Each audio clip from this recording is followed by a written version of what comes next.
Ryan, with that being said, Let's I do went it. first on our last mock draft. I think it's only fair that now you go first, and um, let's Yeah. uh, let's kind of see your thoughts on the drafts, and then I'll make fun of you for it. Yeah. And then you'll go and I'll make fun of you for it. So, Absolutely, you're as you can very easy to see make fun of. here, we're using PFF's draft Simulator, simulating tool. Yeah. yeah. Sorry, I couldn't think of that word. Okay. Draft simulator. We are doing trades in this one. I have 5 first round trades. I'm not sure how many you have. However, I think I have a couple that will surprise people, especially one, given my stance on this player uh, in previous videos. So let's go ahead. Let's get started. Okay, starting off, I'm going to have the Chicago Bears trading the number 1 overall pick. PFF already knows it. So I'm going to have Chicago give up the first, 4, 35, round 1, and round 2. Okay. I think that is a pretty fair trade considering they only are going to go back 3 spots instead of the next best option, which would be 6 spots. And the Colts are still giving up a fair amount of draft capital. So I'm going to force that trade. Not that I would think I would really have to. Now, we're going to draft who I think is the best quarterback in this class, and that is C.J. Stroud. To me, after watching that Georgia tape, I think it's hard to argue that no matter what you want a quarterback to be able to do, C.J. Stroud is that guy. With Bryce Young, he just has that size concern for me. And one of the things that I always tell myself in these mock drafts is not to bet on an outlier. And Bryce Young's height is an outlier in the NFL. And so I'm going to go with C.J. Stroud here. With number 2, I don't think there's much to talk about here. I have Bryce Young. Yep. I get what I just said, not to bet on the outlier, but literally the only thing that you can pick apart on Bryce Young's tape is the fact that he's small. He's very small, but he's athletic. I would say he's kind of in between a Kyler Murray and a Tua. Tua's pretty stationary in the pocket. Kyler is the exact opposite. And height-wise, he's kind of in the middle of those two. So you gotta respect it. What he put on tape this year. He just is small, and I have C.J. Stroud ahead of him for that. So this is where I have my second trade. I'm actually going to trade with the Las Vegas Raiders here. I'm offering 770 round 1 and a round 3 in 2024. I'm sorry, not 70. 738 round 1 for 3. I know it says they're not going to be interested, but that does actually add up on the draft trade board to be about equal. And so I'm going to go ahead and make this trade. And I'm actually going to go Will Levis here. I've been pretty critical of him in the past. I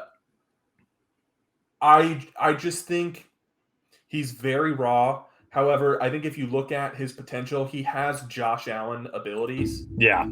And, I'm willing to bet on that, especially with a guy like Josh McDaniels, who was able to groom Jimmy Garoppolo, Mac Jones, and had a very successful run with Tom Brady. And so for me, I just think that is the way to go. They don't have to give up a ton to move up 4 spots.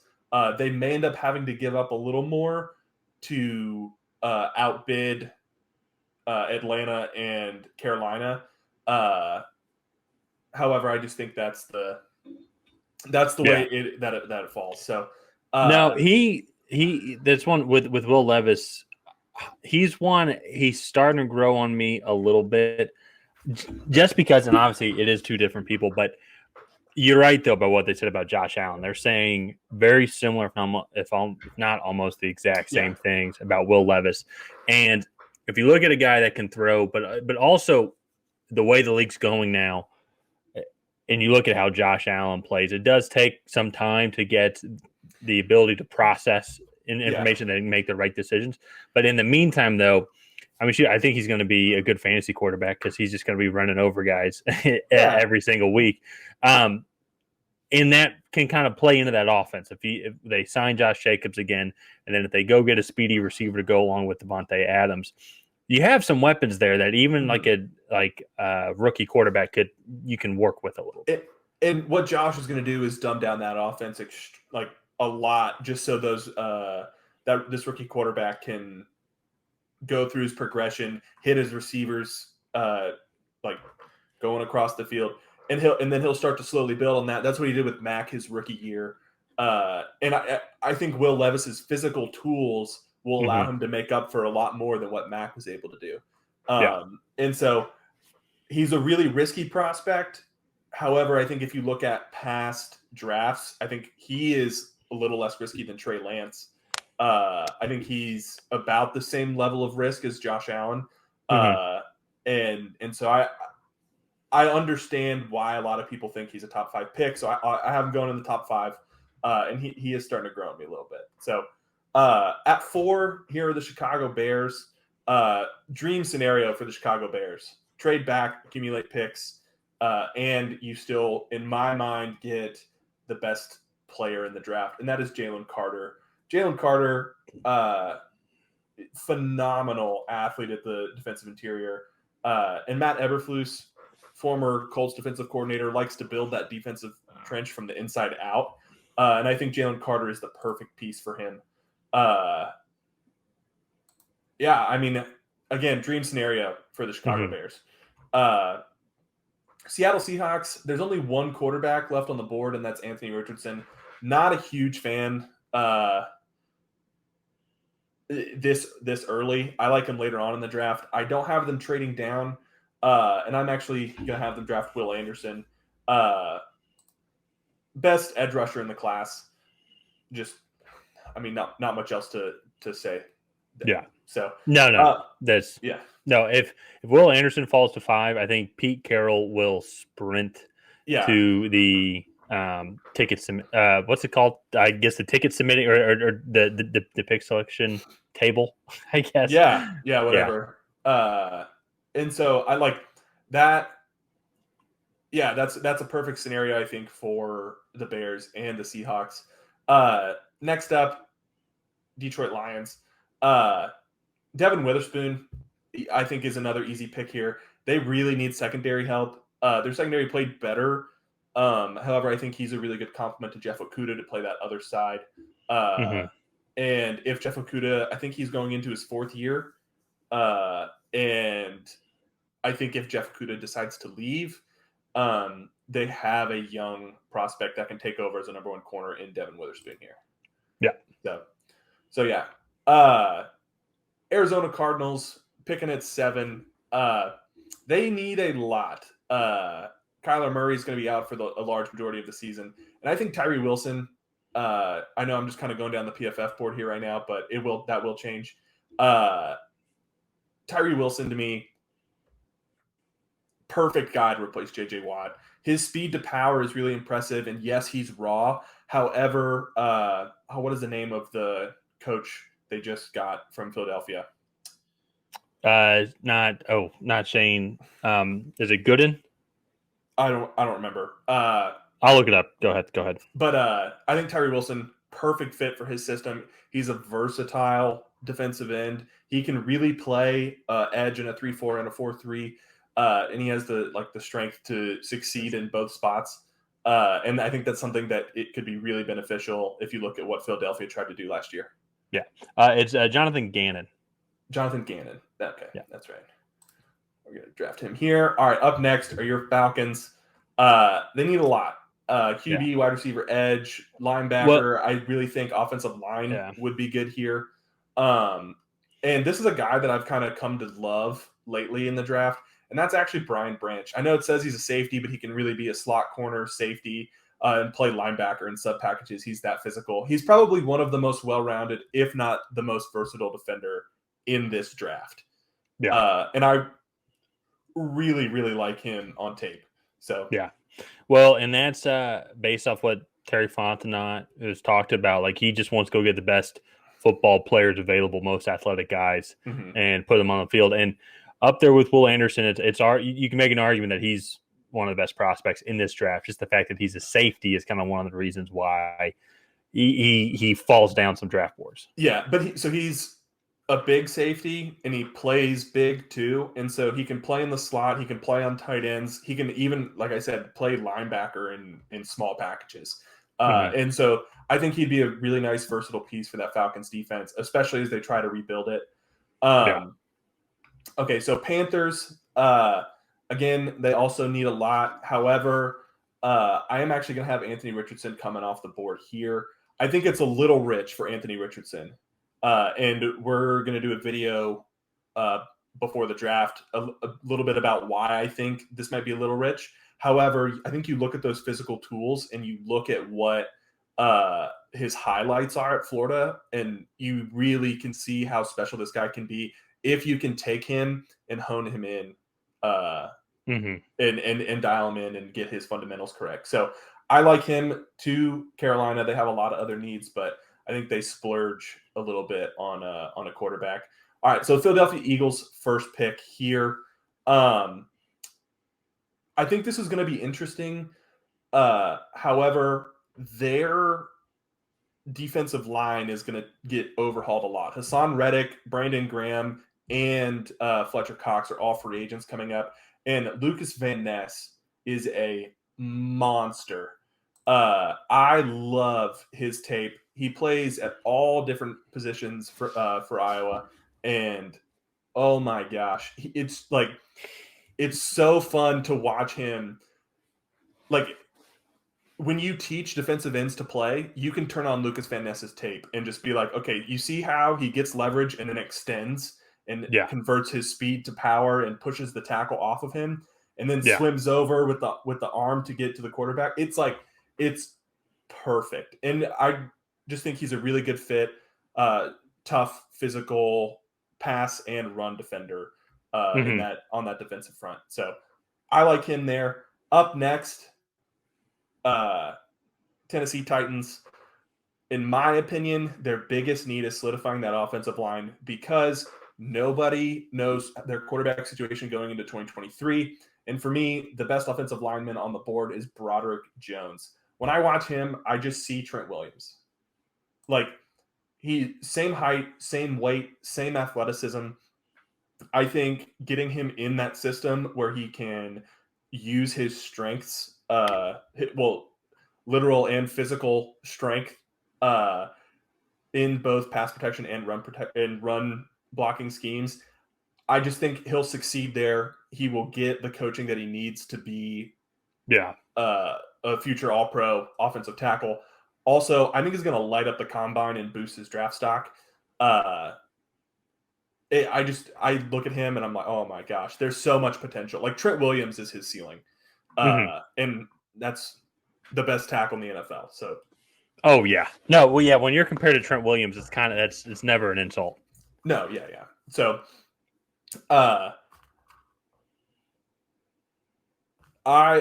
So, I actually missed one of my trades. Oh well, that's fine. So up next, Houston Texans. Wait, do I have no? Okay. I have them going with Paris Johnson Jr. Or no, I'm sorry, not Paris Johnson. Where is Peter Skoronski? Right there. He's under. Okay. Peter Skoronski. They have Laramie Tunsil there at left tackle. I think Peter Skoronski is the perfect fit at right tackle. And if he doesn't work out at right tackle, he can kick in at guard. I think he gives him a little bit more flexibility than Paris Johnson does, just because he's played more positions. And he technically is the highest rated PFF tackle this year. He just has shorter arms and a little bit more of a guard style build. But I think this is where Peter Skoronski comes off the board. So next up, this is where I have Paris Johnson coming off the board, New York Jets. I really think they're going to trade this pick for Aaron Rodgers. However, I think that's a little bit too big of a projection to do in a mock draft. And to me, I look at that roster and left tackle, Mekhi Becton has now missed 2 seasons in a row with just injuries, and Mhm. nobody knows what he's going to come back and be. And so I think grabbing the best true left tackle in this class, who is a plug and play starter at 13, is awesome for them. Yeah. So, all right, this is my next trade. Shocking, I have New England trading back, but I have them trading back with Seattle. Let me get this set up here. So for 14 and 107, Seattle, I have giving 20, 51, and 83. So Patriots move back 6 spots, grab an extra second, and move up in the third. So Okay. let me force. Yeah. Oh, yeah. All righty. Yep. Oh, whoops. I don't want to trade again. Draft a player. So here I have Seattle jumping in front of a few other players or a few other teams that I think are going to be offensive line needy. Green Bay Packers and the Washington Washington Commanders. And I actually have Osiris Torrance. Did I pass him again? Where is he? There he is, right there he is. So I actually have a photo. Yeah, I actually have Osiris Torrance going here. I know trading up for a guard doesn't necessarily make sense. However, if you watched him at the Senior Bowl and what he was able to do to the top level talent that's coming out of this draft, he absolutely dominated everybody. I can only think of him really losing one rep, and he really didn't even lose it. He just didn't win it outright. Mhm. And he's just a really impressive talent. I think they need to bolster up that offensive line for whoever comes in there next. And I know Pete Carroll loves to invest in the trenches. So for me, that's the trade that they make there. So up next, Green Bay Packers. Outside of Jair Alexander, I think they really lacked solid cornerback depth. And I think, especially when you saw them play teams with multiple receiving weapons, I think that showed, because whoever Jair Alexander wasn't on, teams were targeting. And so I actually think Christian Gonzalez is a good mismatch for the Green Bay Packers. Really big, really physical, but he's also still a former, almost, I think, All-American track athlete Mhm. in the 200. And so I think he's a really good fit there. He plays physical on the outside, and he is definitely a good matchup against those like big, meaty receivers. So I have him going here. Okay, Washington Commanders, they need a lot. And I think this one might be a little bit of a stretch, but I think they really need to solidify the inside of that offensive line.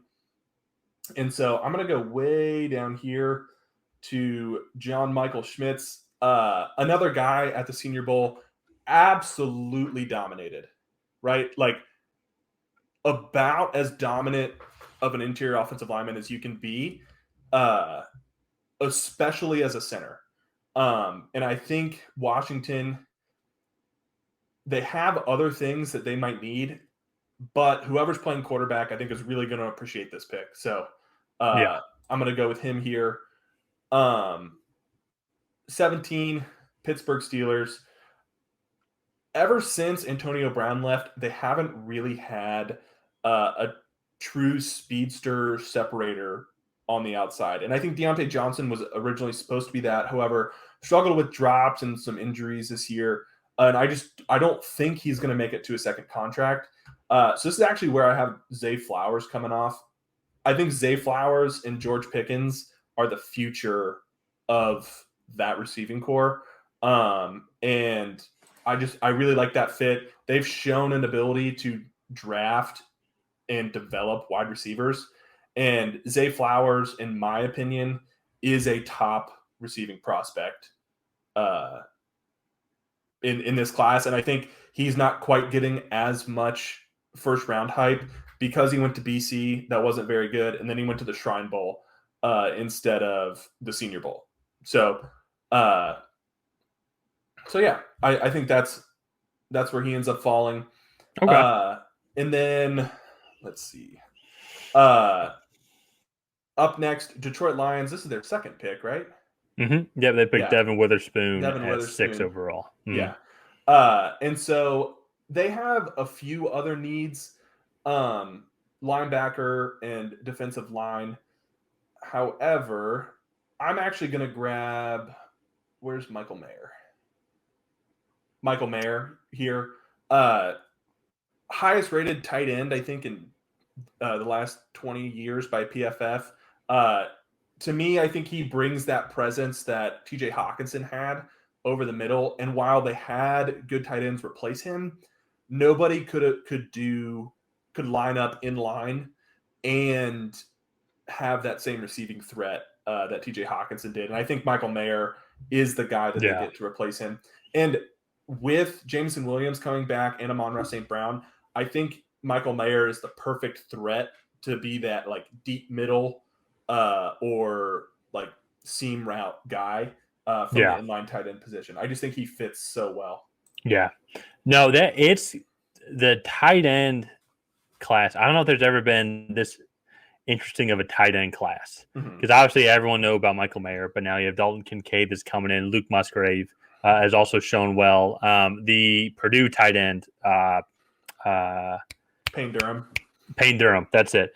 Definitely improved his stock, and people are forgetting about Darnell Washington, who is a freak. I think he's 6'7", 6'8", like 6'8".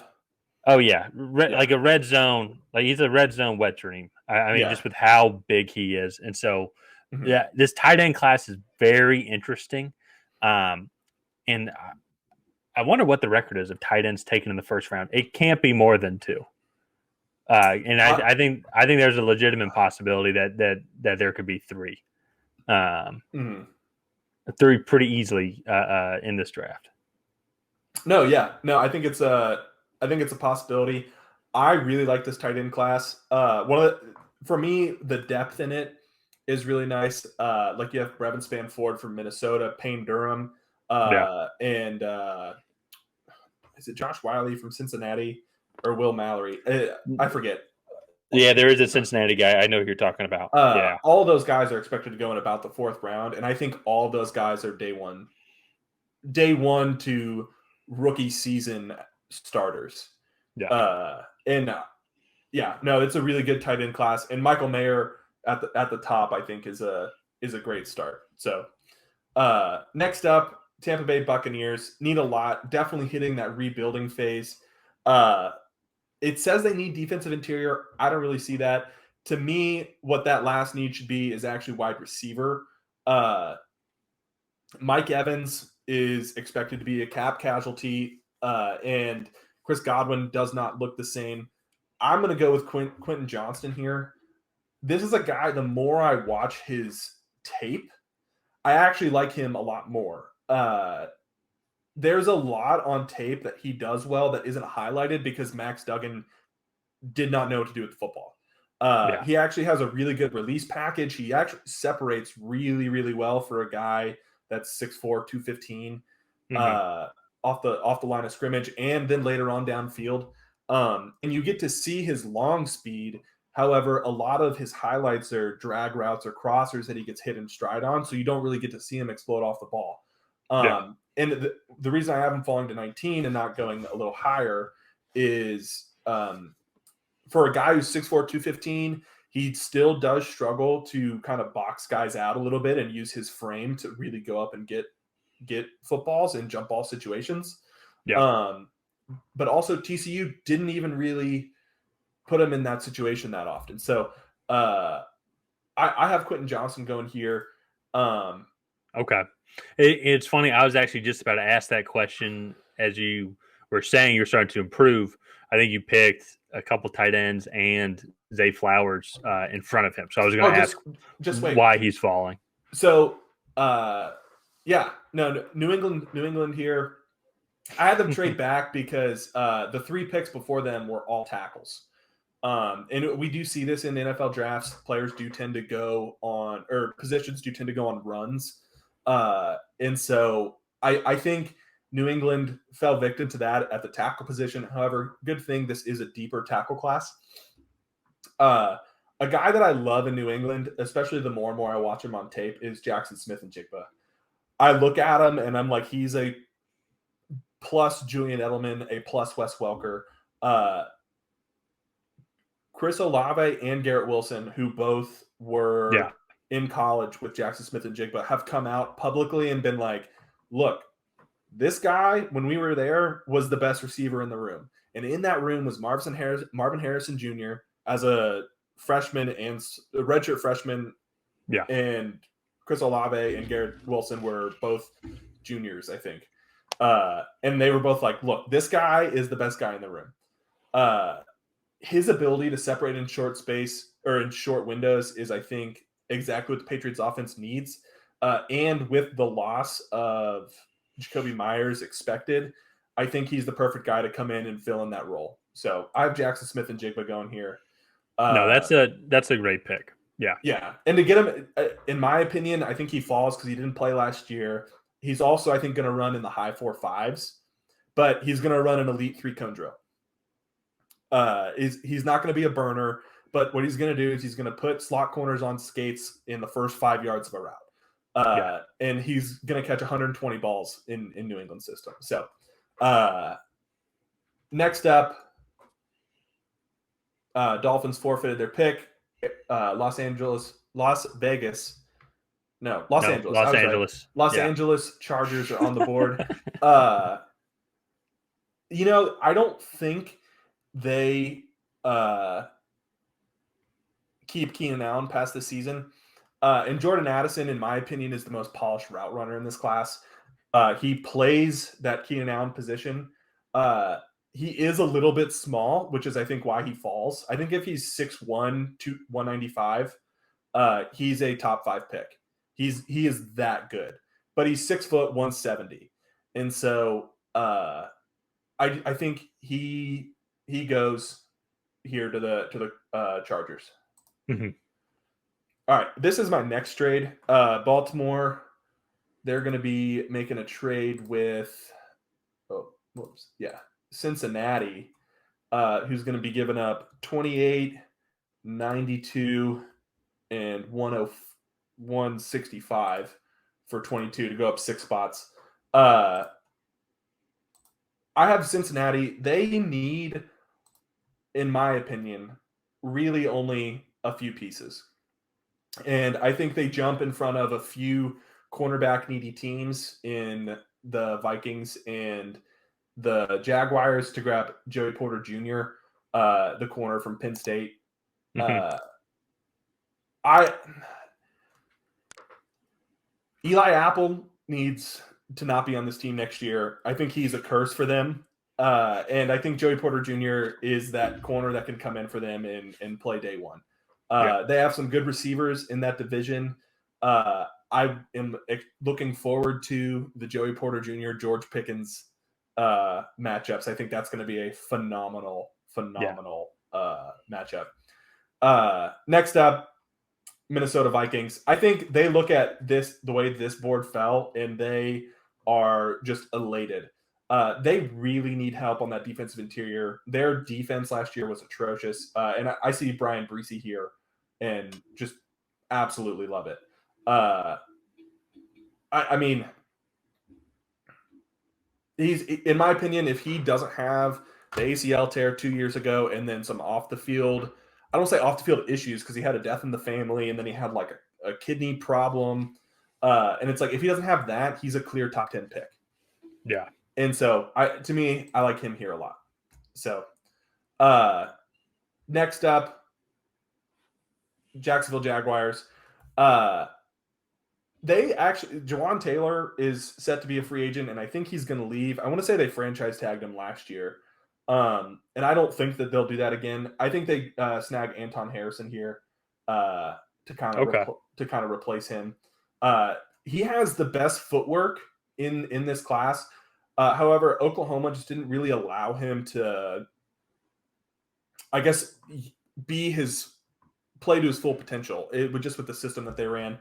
And I think he falls a little bit. However, I think he really should be considered with those 3 tackles that went, I think, 11, 12, 13.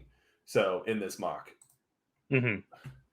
All right, hitting the home stretch here. New York Giants, again, need a few things, but this is where I have the first linebacker coming off the board. Where is the Clemson linebacker? I'll just do this. Oh, Trent Simpson. Yeah, Trenton Simpson. Yeah. To me, he's clearly the best linebacker in this class. It's really not even close. Watching him on tape, he just does everything well. And I think him going into that defense, he would be a really good addition. So, okay. All right, yeah, we'll go to all. All right, Cowboys. Need a couple things. One of which is a new quarterback, but I'm gonna go with Nolan Smith here. He's like a true edge rusher. I don't have him quite as high because he is a little small. He's only like 235 pounds. However, I think he could really do well in Dallas specifically because he's going to get a lot of one-on-one matchups with Micah Parsons on the other side and DeMarcus Lawrence as well. Yeah. Well, and one of the other things I like about this pick as well is I also feel like he could briefly like drop back in coverage a little, just help out, like maybe get the running back like on any check downs or get some tight end matchups.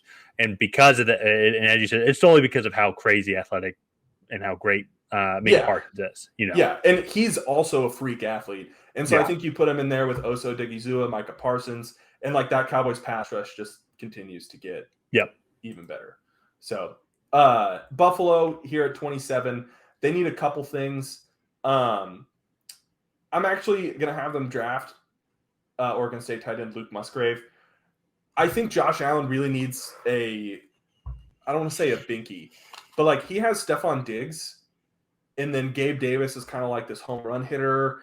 Dawson Knox is good, not great. And I think Luke Musgrave adds a whole nother element of speed to this offense.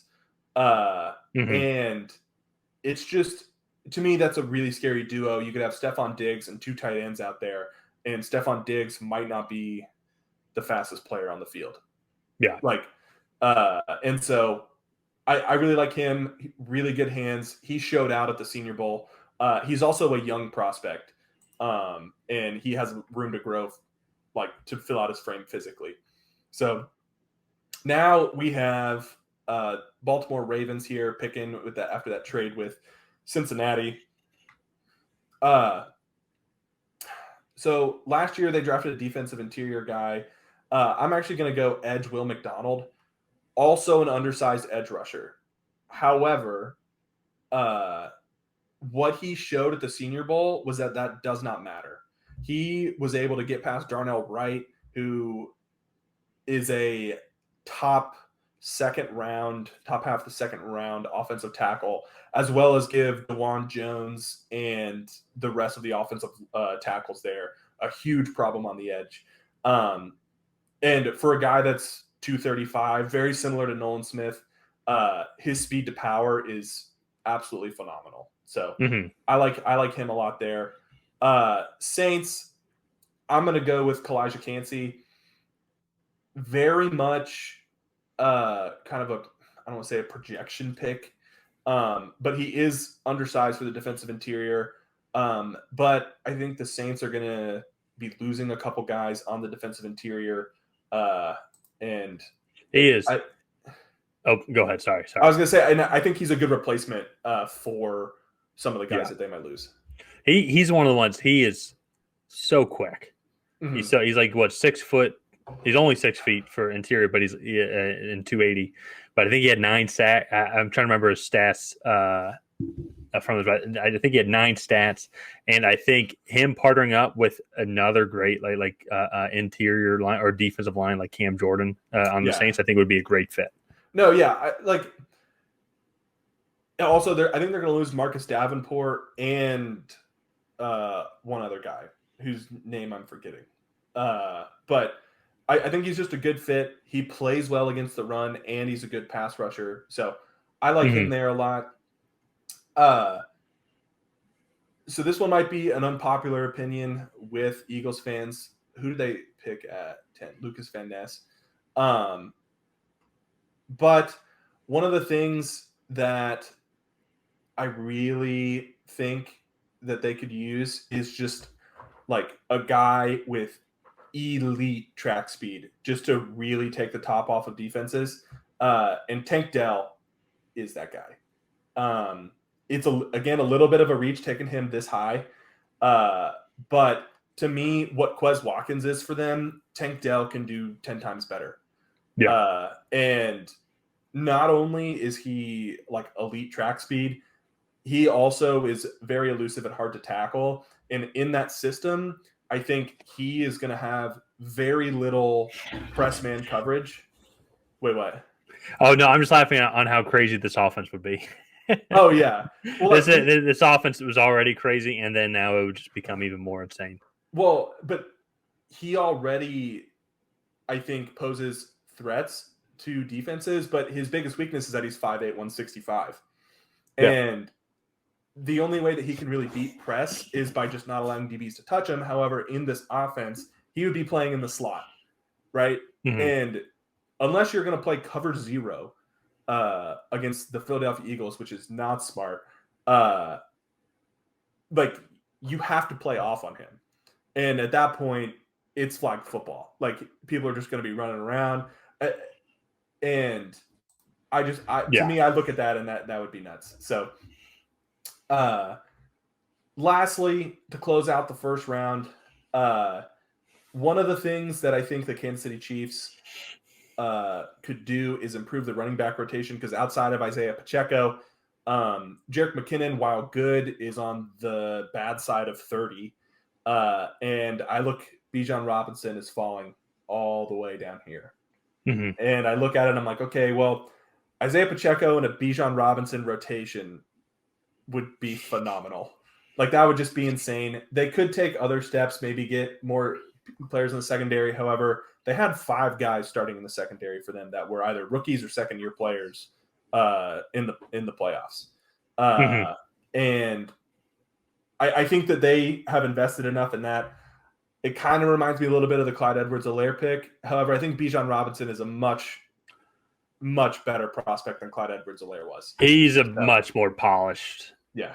I think Clyde Edwards-Helaire, looking back on it, definitely benefited from that LSU team. Oh, 100%. And Bijan Robinson made Texas a team. And so, but no, man, that's a good draft. I like incorporating the trades. It's so fun. The trades throwing it's absolute wild card, because it's like, this trade makes sense, but then at the same time, it's like last year though, when those string of 5 receivers went off, you're like, okay, all these trades make sense. Even when we questioned the Saints and Chris Olave, it's like, well, he was one of the best receivers in the league last year. So it's like, okay, I guess it made sense. The one trade I did miss was I had the Falcons actually trading back with Washington. And then I had Washington grabbing Anthony Richardson in front of the Panthers. But I actually kind of like the Brian Branch pick maybe more than trading back. Because I think at 16, you guys are looking at, like, I don't say middling first round prospects, but like, well, you guys aren't getting a prospect as good as Brian Branch. Well, it would open up then to us getting whatever we felt like would best fit our need. Also, going back that far, going in the top 10, we would get a first round pick for next year. So, and for me, then also you're looking at Washington, who was the one team that didn't make the playoffs out of the NFC East. You would kind of have to project a little bit, like we could have another top 10 pick. We could be in like a Seattle Detroit situation here, but that would be. I wouldn't hate it, just because we would just get more picks, and that's just kind of where we're at right now. But in general, though, man, I like it a lot. There are a lot of picks that I liked, a lot of picks that I think were intriguing as well. Which one was it? There's the one. It's in of course, this is late, and so, but like New York going for Trent Sampson, Trent Simpson. I think they could have gone a different route there. I think they could have gone Luke Musgrave, or maybe even Tank Dell, or there's some other receivers I think that they could have gone. Because at linebacker, there's once you get in that second, third round, there's going to be a lot of other linebacking options like Drew Sanders out of Arkansas, so Jack Campbell out of Iowa. So, but that was the one thing. I guess I'm being super picky on it, but who knows though, man? Who knows? My thing is watching him on tape. He looks like a first round linebacker. Like, yeah, just he rushes the passer well. He plays against the run. He comes downhill very well. And then he's probably the smoothest linebacker in this class and dropping back in coverage. Because after him, you're really looking at like Jack Campbell, Dian Henley. Those are two very different players. But Jack Campbell is more of like a Sam, like he's 6'4", 245. And Dian Henley is like the complete opposite of that. He's like 6'1", like 222. And then somewhere in the middle, you have Drew Sanders from Arkansas. However, he only really has 1 year on tape of him actually playing a middle linebacker position because he used to be an edge rusher at Alabama where he was really a rotational player. And so I think you look Trenton Simpson, multi-year starter at Clemson, does everything you want well. And it's just like, okay, like he could be the leader of that defense one day. Yeah. No, absolutely. It's one of those things. This is one I'm curious. Like what's great about the Senior Bowl in that week was that we could see everyone go up against each other, and then it gives us more clarity. Mm-hmm. And so then when we go to the combine, it's like when we see Trent Simpson against all the other linebackers, like, oh, okay, yeah, this guy's clearly like if you want a linebacker, this is the guy. Like he's tier one linebacker, than the other guys are not. So, but other than that, though, man, I mean, you gave great reasons on people pick or like why there were selections where they were at, and so I mean. It's just fun doing these mock drafts. Yeah. I do notice. So, like, I have tackles go on a run here. I have wide receivers go on a run. Actually, not only tackles, but then you also have a guard. So, you have 4 offensive linemen in a row. Yeah, actually, five out of 5 and 6 picks. picks. And then, right after that, it's wide receiver, tight end, wide receiver, wide receiver, wide receiver. So, yeah. Oh, it's interesting. It's funny. I didn't even notice that as you were doing it. Yeah. It is amazing. I would say it is amazing. After Tyree Wilson, because those have been just whenever I've done mock drafts, those have been my consistent top 7 picks. Yeah. After that, it gets changes every single time. Like I just did one before we did this, and I didn't, and I like to just ad lib it. And I'm sure mine's going to be completely different than the one that I just did, just because you can justify these picks, like just in the moment. Yeah. And so one last thing, and then we'll get into your mock draft. But one of the things that's always so fun is like comparing it to that first year that we did mock drafts, right? And that was the Mac Jones, Trevor Lawrence, Zach Wilson, Trey Lance, and Justin Fields draft. And we were actually, like, especially being our first year doing this, we were actually pretty accurately able to predict how the first, like, 18 picks went. Right. And then like after that, it kind of went haywire. Yeah. Last year was a complete crapshoot after 2 because there were no quarterbacks. And then this year, I think is like kind of in between because there's 2 to 3 quarterbacks that could be day 1 starters. And then you have 2 top defensive players, Jalen Carter and Will Anderson. And then even the cornerback position, while we both agree Devin Witherspoon is cornerback 1, there are a lot of people that really like Christian Gonzalez and others. So Joey Porter. That's another one as well, is when all these corners get together at the combine. We put them side by side. And so that's going to be really fun to see.